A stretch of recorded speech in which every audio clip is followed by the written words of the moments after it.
Kenapa kau kepanasan kalau saya belum habis waktu? Cuman ini saya baca. Tenang dulu, nanti kau bertanya sepuasnya dan cemume. Makanya contoh dan cemume bertuhankan perut. Apakah artinya perutnya dan cemume jadi apa? Jadi sang pencipta? Tidak. Artinya dan cemume dikuasai oleh perutnya. Makanya gara-gara perut dan cemume meninggalkan Yesus.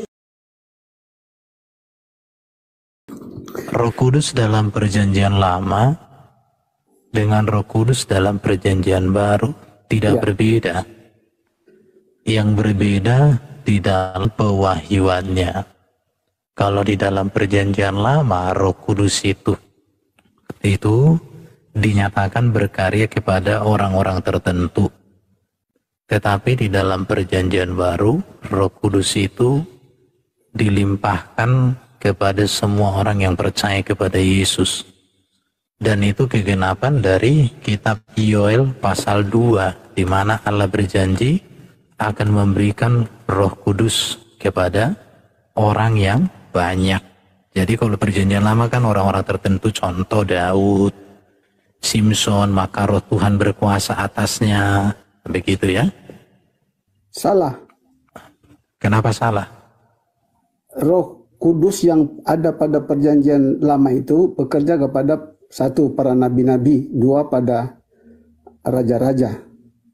Berarti kamu tidak mendengar yang saya katakan tadi, orang-orang tertentu. Ya, bukan berarti, individualnya. Iya, orang tertentu, tidak semua orang. Saya kasih contoh tadi, Daud raja, hakim itu seperti Simson, nabi itu seperti Musa, imam itu seperti Harun. Simson itu kan hakim, Bapak. Jadi jangan bilang salah. Oke, pertanyaan kedua. Iya. Pertanyaan kedua. Oke. Setelah Yesus naik ke sorga. Iya. Apakah 100% Yesus masih berfungsi memimpin umatnya? Sesuai dengan janji Yesus di dalam Matius 28, dikatakan dia, aku menyertai kamu sampai akhir zaman. Dan hal itu didahului dengan kalimat, kepada aku telah diberikan segala kuasa di surga dan di bumi. Makanya sampai sekarang gereja di seluruh dunia mengakui Yesus sebagai rajanya. Dalam bentuk apa? Coba Anda jelaskan. Saya belum pernah melihat surga, bagaimana Yesus ada di surga. Tetapi saya yakin pemerintahan surga itu adalah... Itu tidak bentar dulu. Saya kan belum selesai. Saya tidak ada data bagaimana secara persis Yesus di surga. Tetapi yang bisa saya dapat di dalam Alkitab, bahwa Yesuslah nanti yang di surga menjadi raja segala raja, yang memancarkan kemuliaan Allah secara sempurna. Yesuslah rajanya, dan kita memerintah bersama dengan Yesus. Di situ. Dan Yesus di surga itu tetap sebagai manusia, tetapi dengan kodrat tubuh kemuliaan. Bukan tubuh seperti waktu dia ada di dunia ini, yang ada di dalam dimensi ruang dan waktu. Tetapi tubuh kemuliaan itu tidak dibatasi oleh ruang dan waktu, dan tidak terikat dengan hal-hal duniawi lagi. Oke, nah, Anda lihat sini ya, sebentar. Iya, silakan, silakan. Sebentar, saya mau ambil label saya. Oh ya, silakan, silakan. Oke, saya mau ingin tunjukkan ya.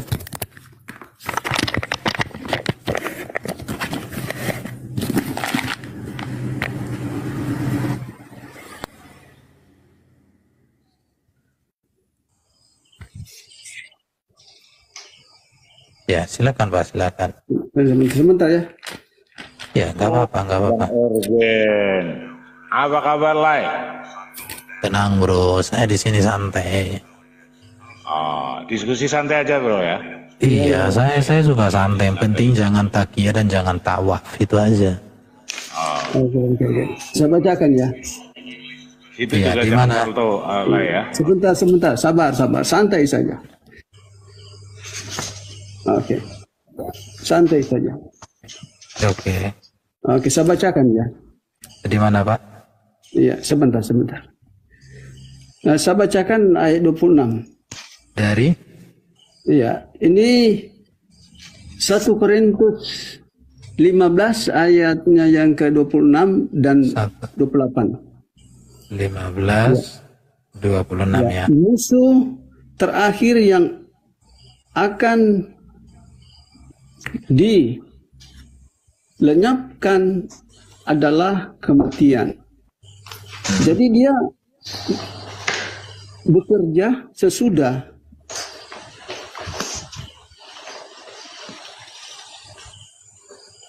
memenangkan kematian. Nah, di sini.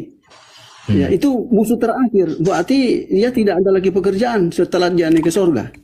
Saya buktikan ayat ke-8. Sebentar, baca dulu dong tuh Pak Dance. Oke. Kita bacakan ya. Baca dulu tuh. Musuh terakhir yang akan dilenyapkan adalah kematian. Dilenyapkan. Dengar dulu, dilenyapkan. Iya.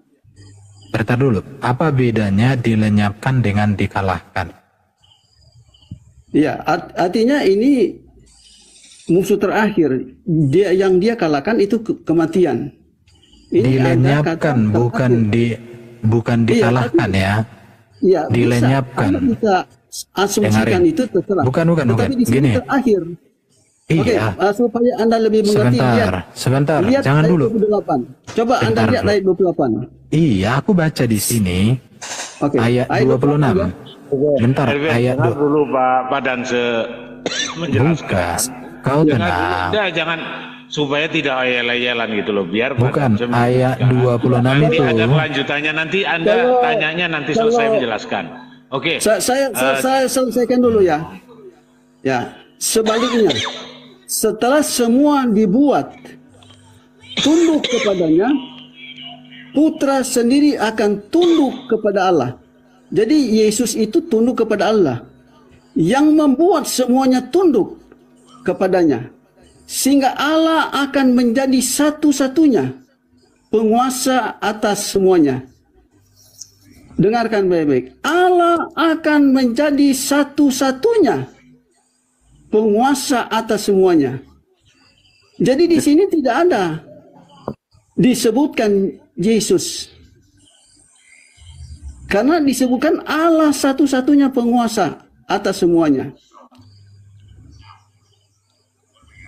Tidak ada lagi kata Yesus setara dengan Allah, Roh Kudus setara dengan Allah. Sekarang saya jelaskan ya. Tetap ayatnya begitu. Tunjukkan ayatnya, tunjukkan aja ayatnya. Oke, ini. Oke, ayat 26 ya. Iya. Perhatikan ayat 26 dan 28. Saya baca. Jadi penjelasannya begini. Musuh yang terakhir yang akan dibinasakan ialah maut atau kematian. Kedatangan Yesus yang pertama itu mengalahkan maut melalui kebangkitan. Tetapi kedatangan Yesus yang kedua akan membinasakan kematian itu. Kenapa? Karena pada saat Yesus datang, dibangkitkan semua manusia masuk surga. Setelah itu tidak ada lagi kematian, hidup kekal. Itu artinya di sini membinasakan maut atau melenyapkan maut. Jadi makanya saya bilang tadi mengalahkan maut dengan melenyapkan maut itu beda. Mengalahkan maut itu ketika Yesus bangkit dari kematian itu kalah mautnya. Tetapi ketika maut dilenyapkan, Yesus datang di akhir zaman membangkitkan orang-orang saleh masuk surga. Dan di sana tidak ada lagi kematian. Perhatikan ya, ayat 27. Sebab segala sesuatu ditaklukkannya di bawah kakinya. Artinya apa? Allah Bapa menaklukkan segala sesuatu di bawah kaki Yesus. Itu ayat 28. Allah Bapa menaklukkan segala sesuatu di bawah kaki Yesus. Artinya, kalau dikatakan bahwa segala sesuatu ditaklukkan, teranglah bahwa ia sendiri, artinya Allah Bapa yang telah menaklukkan segala sesuatu di bawah kaki Kristus, tidak termasuk di dalamnya. Jadi Allah Bapa tidak ditaklukkan oleh Yesus. Justru Allah Bapa menaklukkan segala sesuatu di dalam dan melalui Yesus. Itulah tadi yang dikatakan Matius 28, kepadaku telah diberikan oleh Bapa segala kuasa di surga dan di bumi. Ayat 28, ayat 2. Sebentar, Allah Bapa menaklukkan segala sesuatu untuk Yesus. Artinya Bukan, di sini salah kamu. Sebentar. Masa data salah? Bagaimana cerita OTN ini? Ini diskusinya bentar. Iya, saya mau jelaskan. Namun boleh diturunkan yang mengganggu ini, Pak Dance. Saya tidak mengganggu. Kalau narasi Pak Dance diturunkan.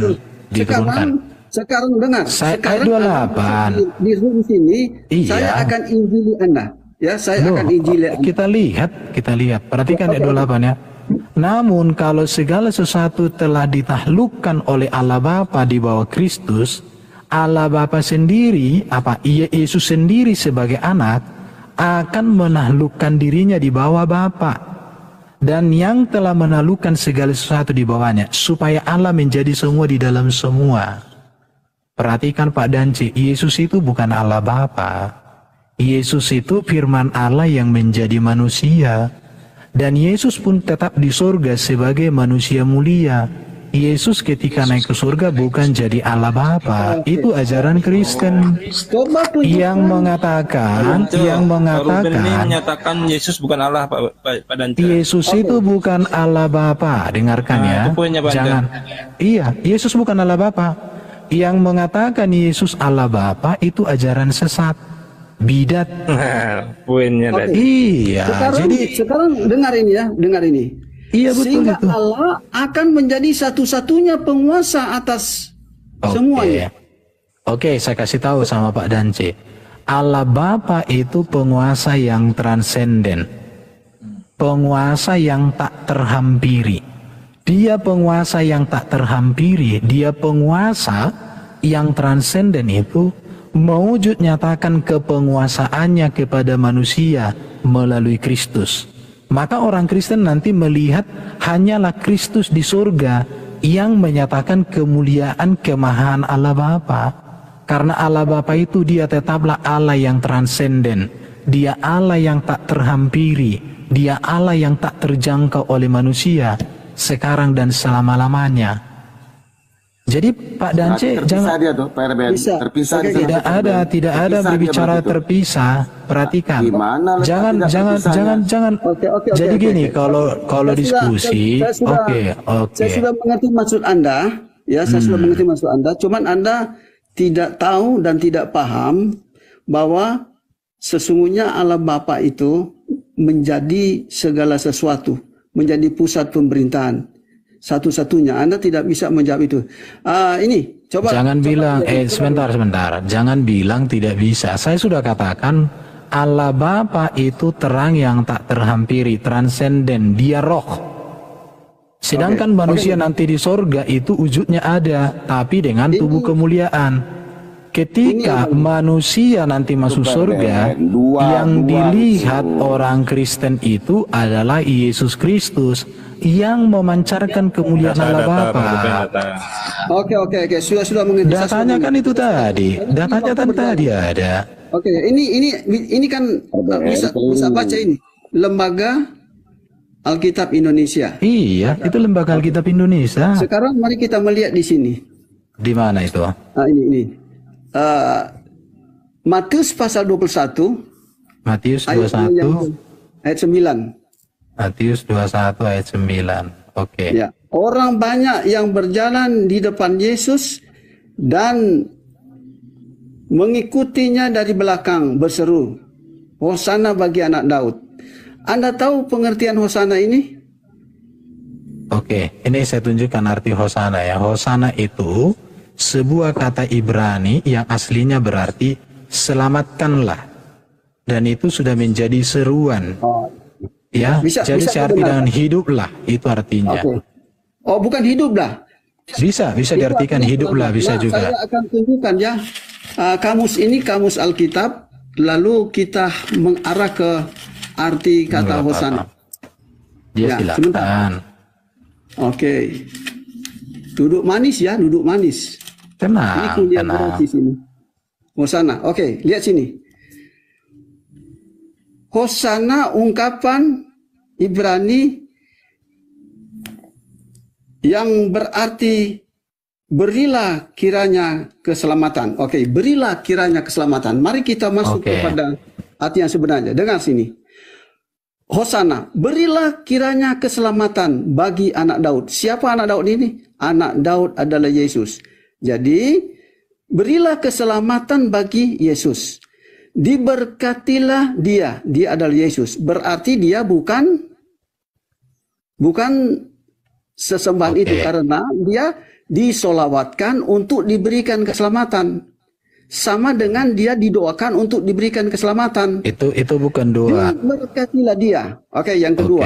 Diberkatilah dia. Dia adalah Yesus yang datang dalam nama Tuhan, dalam nama Tuhannya. Jadi kalau dia adalah Allah, dia memberkati, tetapi ini diberkati. Berarti siapa yang memberkati dia? Tentu Allahnya. Oke, mari kita lanjut. Hosana di tempat yang tinggi ketika ia masuk ke Yerusalem, gemparlah seluruh kota itu, dan orang berkata, siapakah orang ini? Orang banyak itu menyahut, inilah Nabi Yesus dari Nazaret di Galilea. Bisa baca ini? Inilah Nabi Yesus. Oke, saya jelaskan. Bukan memimpin. Oke, dengarkan. Sebentar. Jangan dulu ganti ayatnya. Saya jelaskan dulu. Sebentar, jangan lompat-lompat. Saya yang tadi dulu. Saya berikan 1 menit menjelaskan itu. Sebab ini ruang dakwah ini, di tempat saya ini ruang dakwah. Siapapun masuk mesti saya injili supaya cepat mualaf. Oke, sudah?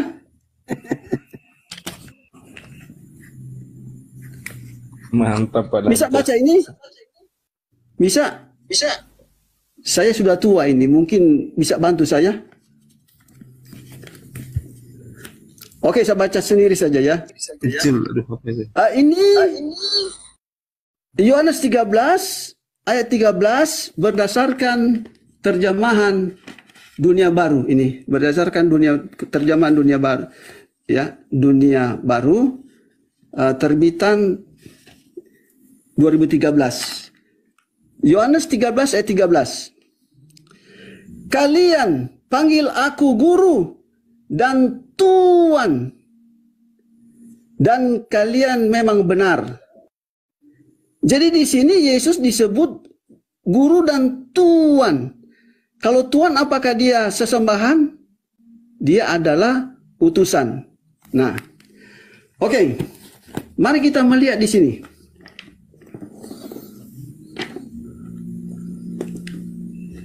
Itu bisa juga dirujuk. Yohanes 13 ayat 13. Bentar, itu sudah 2 ayat. Dikasih dong. Ayat sama tapi dalam bahasa asli. Oke, nanti kita masuk ke bahasa asli. Oke, baca ini, baca. Oke, apa di situ ditulis? Sebentar, baca. Oke, saya jelaskan nanti. Saya jelaskan. Ya, ini baca dulu. Kau baca. Oh, lo. Anda katakan Anda pinter. Iya, nanti saya akan jelas. Jangan tunggu translate, baca dulu. Baca dulu. Aduh. Nanti saya akan masuk ke teks Yunani. Nanti saya masuk. Ya baca saja. Ya baca itu. Jadi gini. Jangan. Saya sudah bisa menjelaskan yang tadi. Ini saya bantu itu baca saja. dulu sebentar, baca aja sebentar. Ya, oke. Selanjutnya kedua ini. Aduh, ini orang. Aku mau jelaskan dulu yang tadi. Ini sudah. Menjelaskan dulu. Silakan jelaskan dulu yang tadi itu. Yang Yesus adalah. Ini tolong dong apanya itu moderatormu itu kok di mute aku ya? Iya. Bagaimana sih ada? Gini ya. Jadi kalau di situ Gentel dikasih waktu menjelaskan lebih banyak daripada pertanyaan, tapi nggak apa-apa. Saya akan jelaskan ya. Saya datang. Iya. Oke, sekarang saya akan injili balik kamu. ini baca Oke, dulu. penonton, aku mau jawab. Saya tidak masuk ke naskah kedua, nanti kita akan cek itu.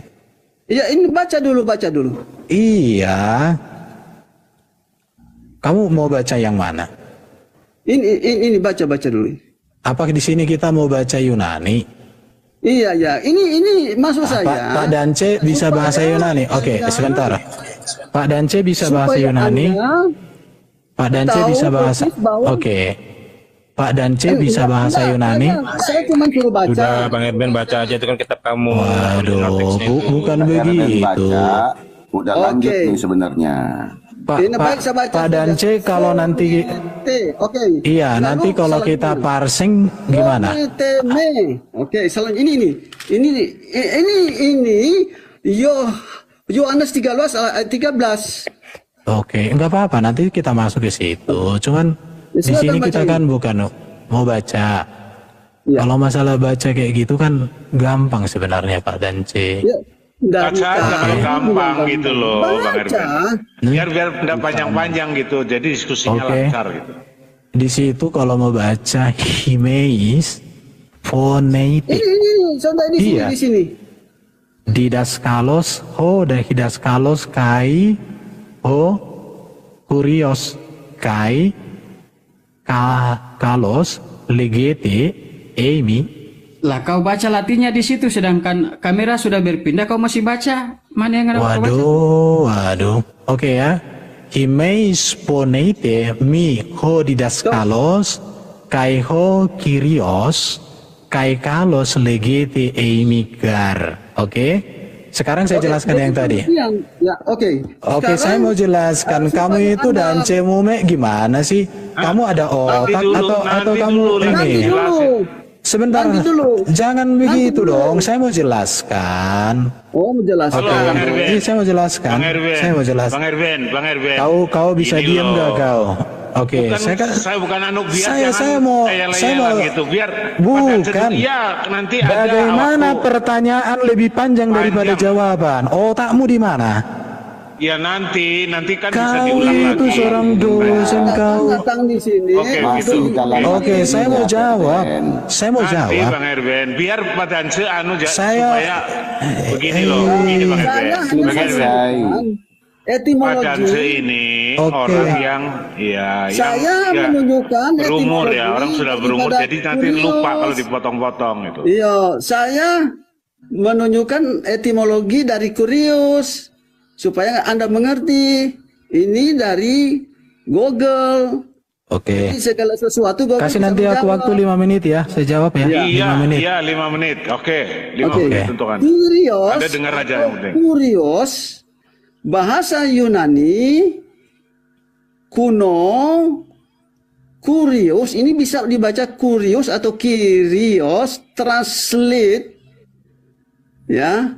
Kurios adalah kata Yunani yang lazim diterjemahkan menjadi tuan ya.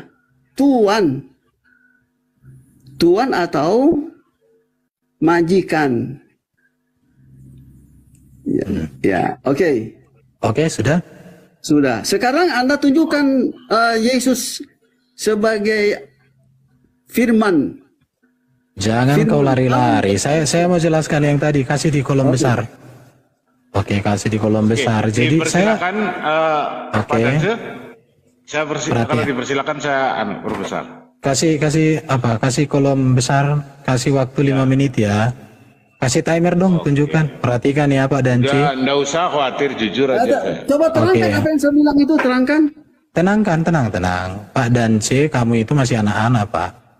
Jadi kau tenang. Oke, Perhatikan Anda ya. jangan menghujat, jangan membuli gitu, enggak boleh. Bukan, Hormati orang tua. memang, Nggak. ya makanya. Nah, jangan, enggak boleh Dengarkan. narasi-narasi begitu, Ben. Tidak bagus, Oke, udah. tidak bagus dan pribadi. Oke, dengarkan. Ruben ini kurang etikanya, Ruben ini. Tidak bagus, Oke, tidak bagus. Nggak boleh dengarkan. kayak gitu loh, orang tua itu Deng- punya akhlak ndak sampean itu loh.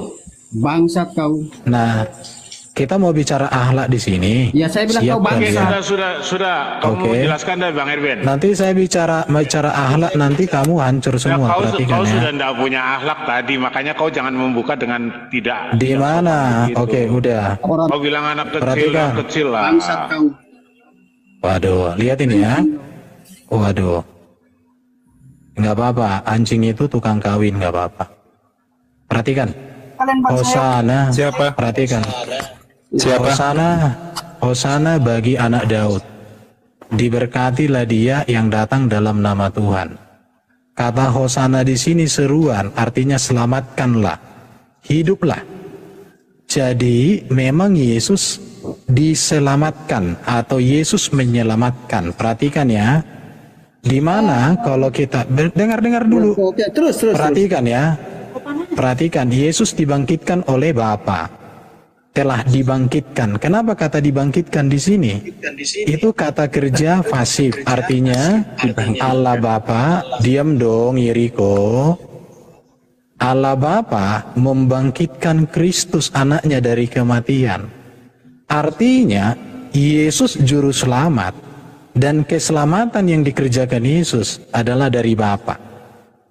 Jadi Bapa menyelamatkan manusia melalui Bapa yang membangkitkan anaknya. Maka di sini dikatakan Yesus dibangkitkan Allah. Ini dibangkitkan Allah, dibangkitkan oleh Allah Bapa, dibangkitkan Allah. Banyak sekali dibangkitkan Allah. Ini Yesus dibangkitkan oleh Allah. Jadi Bapa di surga membangkitkan Kristus dari kematian. Bukti bahwa Bapa telah menyelamatkan manusia di dalam dan melalui Yesus. Perhatikan, Yesus di sini dikatakan sebagai nabi. Memang betul, Yesus nabi. Satu-satunya nabi yang tidak berdosa Yesus. Satu-satunya nabi yang datang dari surga Yesus. Satu-satunya nabi yang berkuasa mengampuni dosa Yesus. Satu-satunya nabi yang mengajarkan keteladanan dan kesempurnaan itu Yesus. Oke, jadi tidak ada orang Kristen yang meragukan Yesus. Ini rum Islam. Asumsi. Oke, sekarang saya masuk ke. Bentar dulu Pak Dance, tenang. Jangan dipotong. Belum ada 5 menit. Saya belum ada 5 menit. Tenang dulu kau Dance Mumet. Sebentar, Anda harus akui kata Hosana itu selamat bagi Yesus. Jadi Enggak apa-apa, Yesus dibangkitkan oleh, saya mengikuti narasimu. Yesus dibangkitkan oleh Allah Bapa, membuktikan bahwa Allah Bapa sudah menyelamatkan manusia melalui kebangkitan Yesus. Kebangkitan Yesus menjadi prototipe dari kebangkitan manusia dari kematian. Makanya orang Kristen ikuti Yesus yang bangkit dari kematian, bukan mengikuti Nabi yang tetap selama-lamanya di alam kubur. Sekarang saya kasih tahu sama kau dan Cemumek. Lihat ini, saya pakai.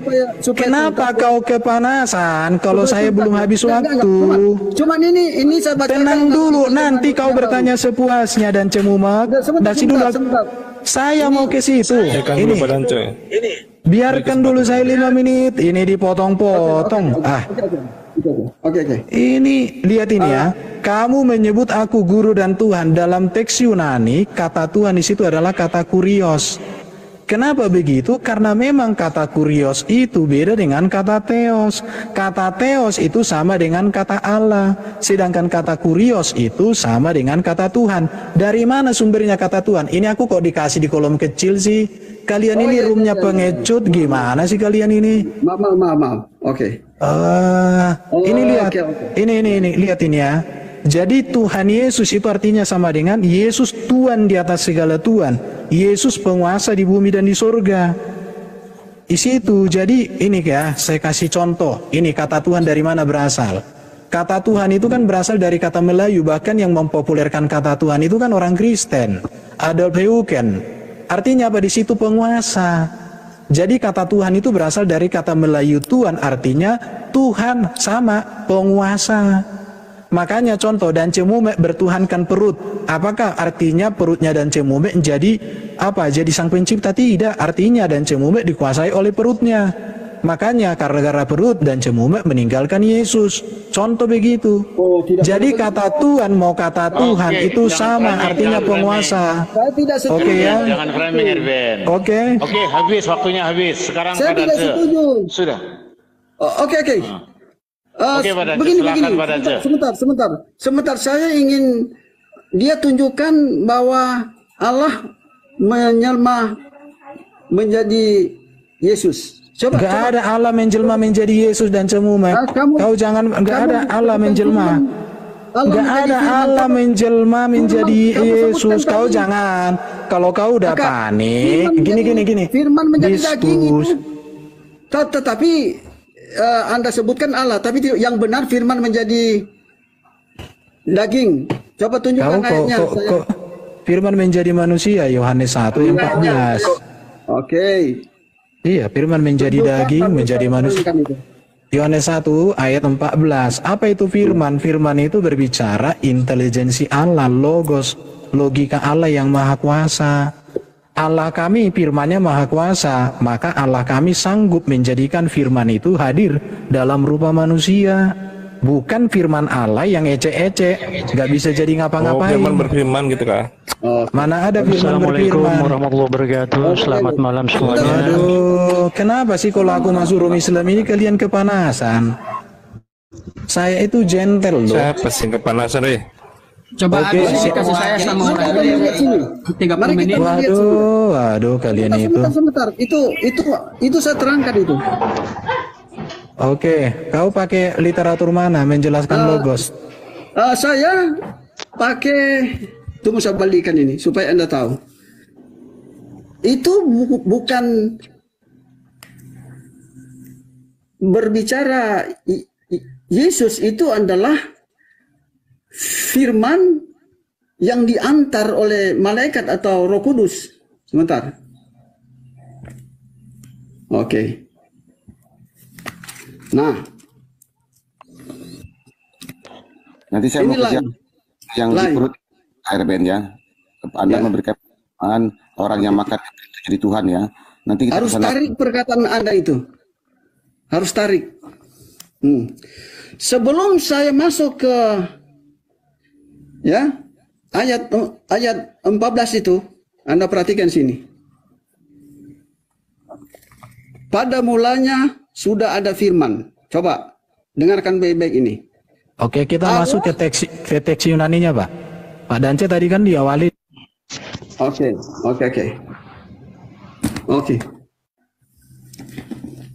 Teks Yunani.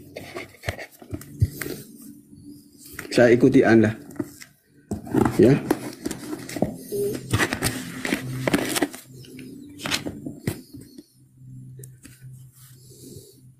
Ini nih. Ya sebentar ya. Saya periksa dulu kalau memang sudah oh bukan. Ini. Ayat 1 ya. Pasal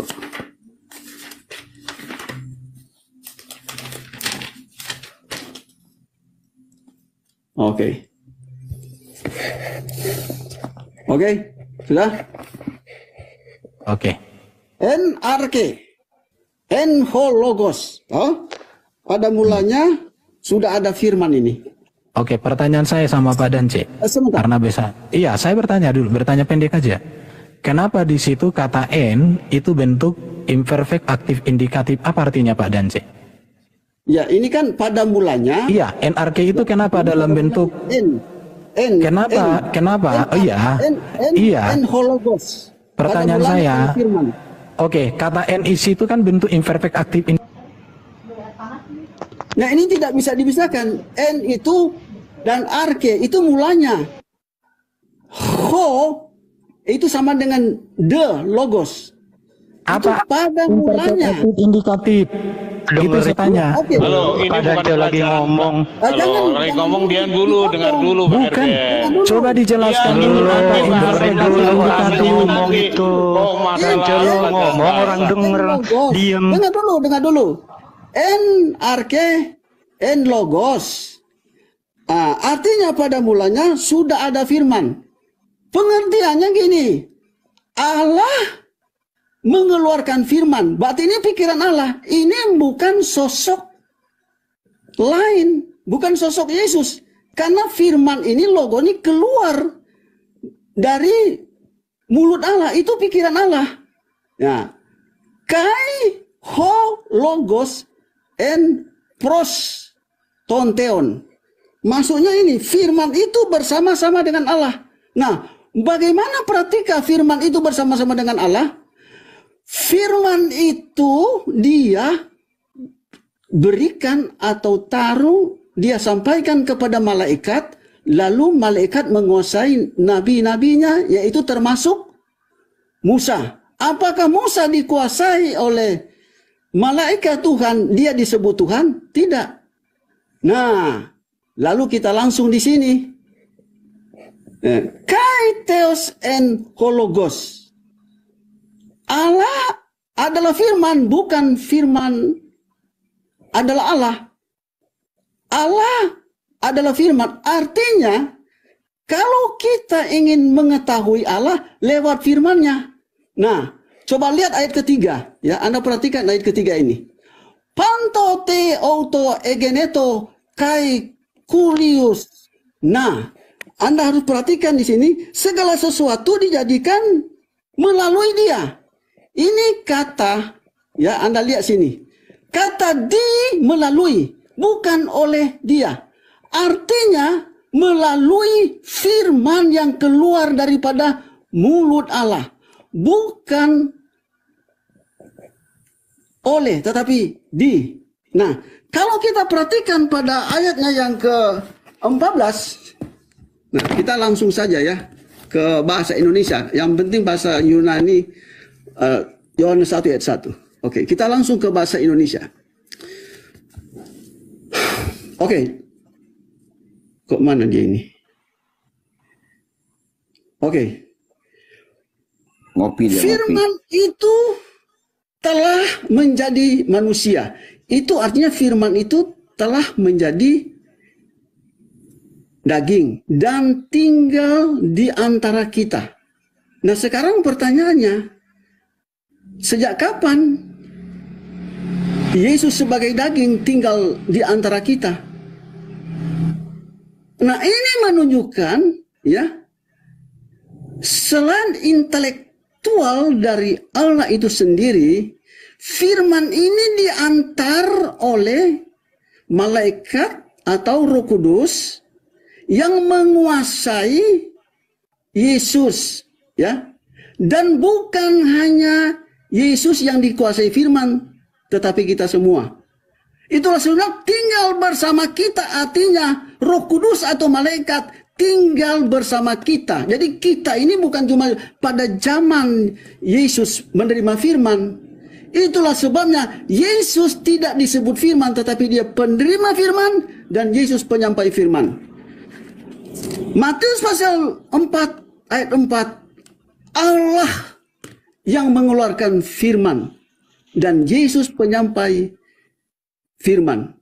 Di saat mana? Di saat Roh Kudus menguasai dia pada saat dia dibaptis.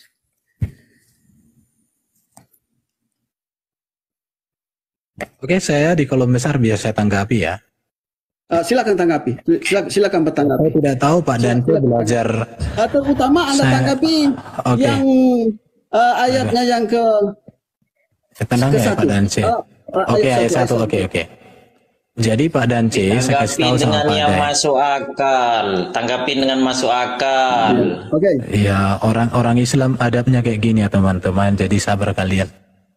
NRK en hologos, perhatikan Pak Dance. Di sini kata n itu bentuk imperfect aktif indikatif ya. Apa arti imperfect aktif indikatif? Ini memiliki satu makna yang terus-menerus ada. Jadi kalau dikatakan NRK en hologos, artinya logos itu secara terus-menerus, secara kekal ada di dalam sang permulaan. Maka di sini ada kata n itu d. Kenapa ada kata d? Ini kata benda, noun, beginning. Itu menunjuk kepada Allah. Baru dikatakan lagi ya, kai hologos en prostonteon. Perhatikan di sini ada kata ini dia, en theon. Kai theos en hologos, di sini ada kata en lagi, imperfect aktif indikatif. Kenapa kata n di sini selalu imperfect aktif indikatif? Di sini ada 3 imperfect aktif indikatif. Itu menegaskan bahwa firman Allah memang kekal di dalam diri Allah. Apa itu logos? Kalau Pak Dance dulu pernah belajar biologi, saya jelaskan bios dan logos.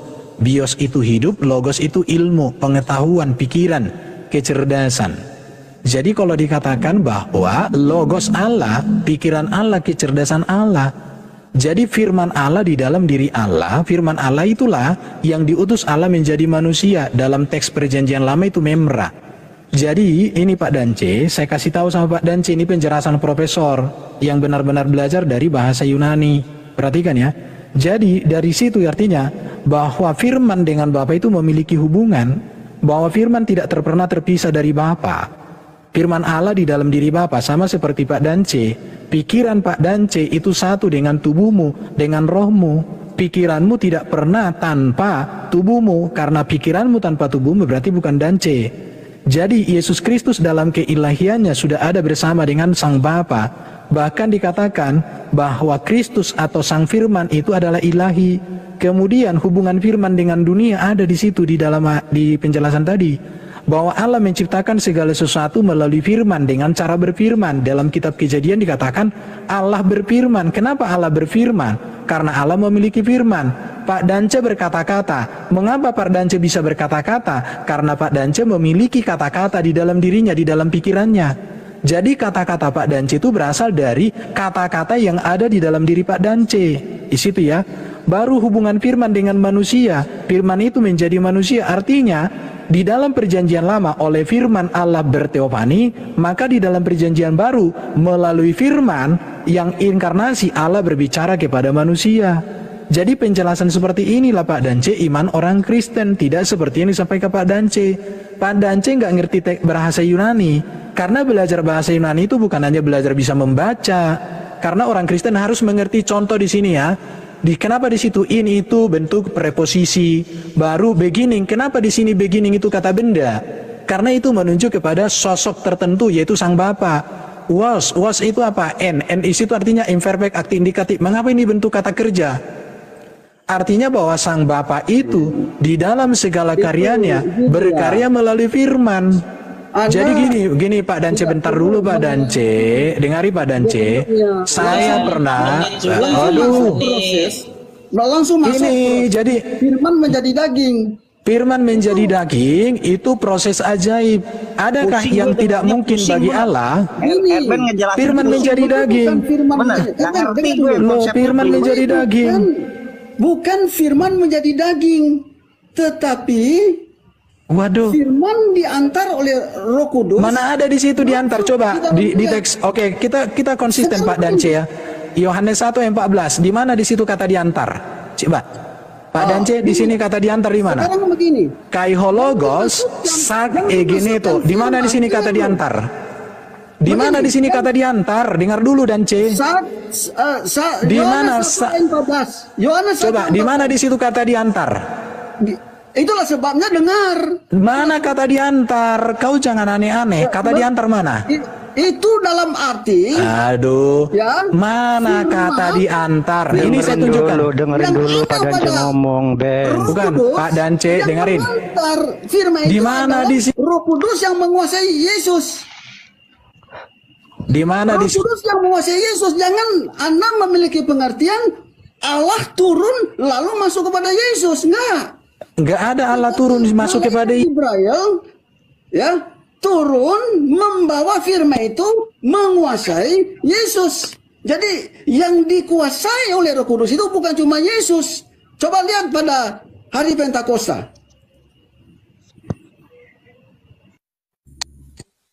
Oke, saya ngomong dulu Pak Dance ya. Di mana di situ kata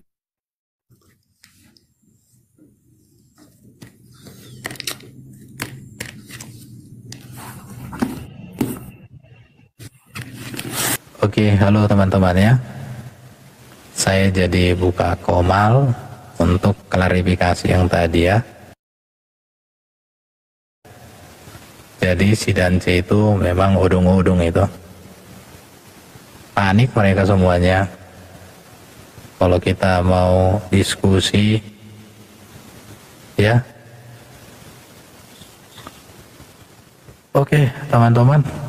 Saya hanya konfirmasi, saya dikeluarkan ya. Jadi Pak Dance itu nggak ngerti apa-apa. Gak ngerti apa-apa, sosokan Yunanian tapi gak ngerti Yunani kawan-kawan ya. Baca dia tahu itu pun salah tadi kok bacanya.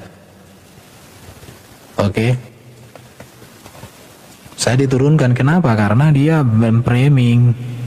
Sejak kapan belajar Alkitab seperti itu? Wajarlah dia mualaf itu. Memang gak layak dia jadi Kristen itu.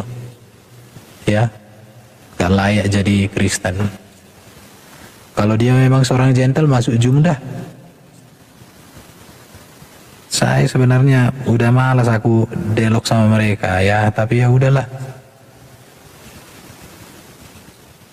Oke, jadi saya karena dikeluarkan, jadi saya buka komal untuk mengkonfirmasi ya teman-teman.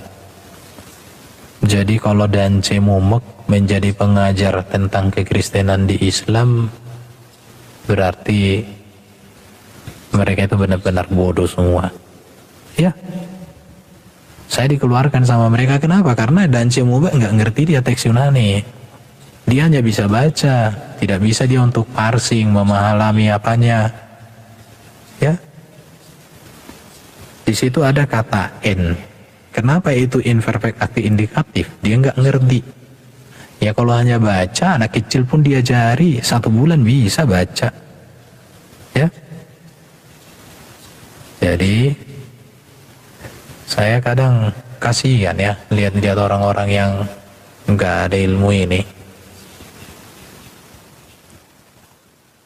Jadi kalau saya minta tadi awalnya di timer nggak berani mereka.